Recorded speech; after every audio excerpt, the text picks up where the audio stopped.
Hello, my name is Chiara. I'm working for CYPRES since 5 years.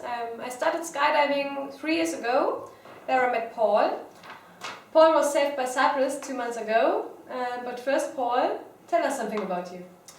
Yes, hello, I'm Paul. I'm 27 years old. I started skydiving in 2011, and since 2 years I'm flying Wingsuit. And I got around 400 jumps overall and 100 Wingsuit jumps. Yes. Okay, so Paul, tell us what happened the day when the CYPRES saved your life. What went wrong? Yeah, it was a regular day as usual. The CYPRES save was at the second jump. The first jump was not very spectacular. I jumped with a quite new suit for me, and just did a few training pulls and was not very spectacular. The second jump was together with a friend. Jump was not very spectacular. Just a two-way jump. Yeah, we were just flying next to each other and then passing each other by. I was supposed to pull at 1400 meters because he wanted to record my pull.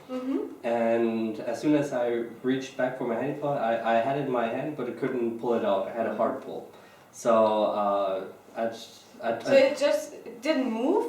Yeah, just couldn't get it out. Okay. I started falling faster and faster. As soon as my audible peaked for the 1000 meters, where I usually pull the latest, my regular chute, I reached for my reserve handle and I had it in my hand but couldn't pull it. So at one point I took my second hand and tried to pull it with both hands. That's where I flipped on my back, focusing on just getting something above my head basically. So as soon as the third peak started off, where I'm usually around 600 meters, 500 meters. That's low. I knew I was flying on my back quite a fast speed. So at around 400 meters, I turned back to with my belly to earth in a regular wingsuit position, and started. And I felt how the wings inflated again from my wingsuit, and I got slower falling. But what do you think in this moment when you can't pull your main canopy, you can't pull your reserve canopy? What do you think in this moment?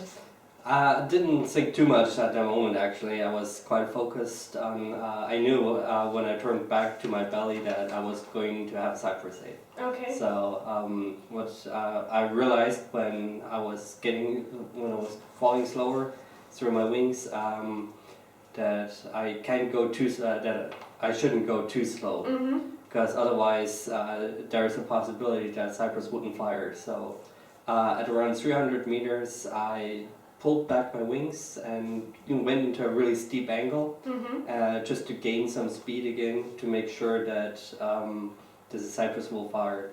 And it did? Yes, luckily. Around 200 meters it fired, and around 150 meters, according to my audible and through the video, you can see around 150 meters my reserve parachute was open. And I was right in front of a huge empty field, so I could land there. Okay. And how was the landing? Was it hard or soft or? Was not my best landing, to be honest. But I had worse. I had enough time. It was 150 meters just to open my zippers of my wingsuit, just to reach up. I did a 90-degree right turn, just to have the full field in front of me. And yeah, I couldn't even release my brakes or anything. I just took the rear risers, slowed down. Too less time in this moment? Yeah, and just try to get most safely on the ground as possible. Yeah. So after landing, what did you think, or how did you feel about this? First of all, I was relieved. I was alive, basically. So yeah, that was the main feeling. But otherwise, I a little bit was mad at myself because it didn't work out as planned. So and I had a lot of time basically. I started pulling at 1400 meters, and yet I still was saved by CYPRES. So yeah. So I think it was the longest wingsuit flight you had. So far, yeah. So after they picked you up from the landing area, how was the reaction of the skydivers at the drop zone? I think most of the people, the skydivers at the drop zone, didn't realize that I had a CYPRES safe at the particular moment when I arrived there.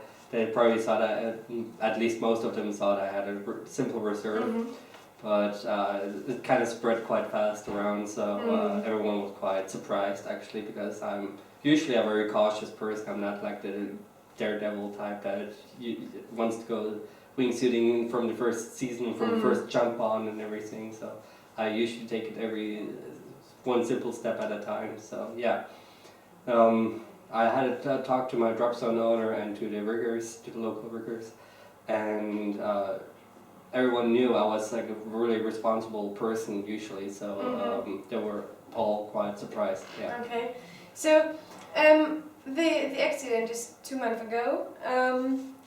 How do you think about this now? How do you feel about this? Did something changed in your life?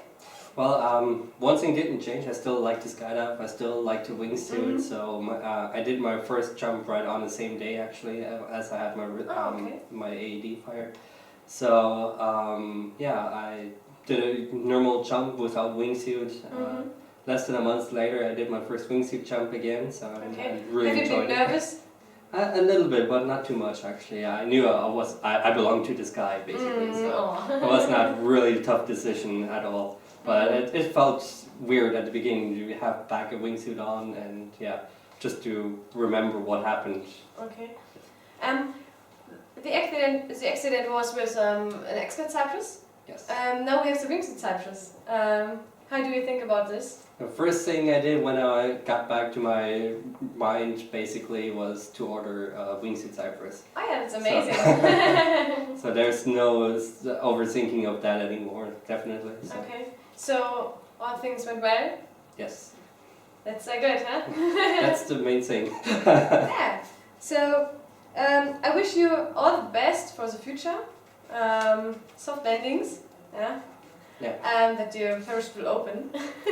Me too, yeah.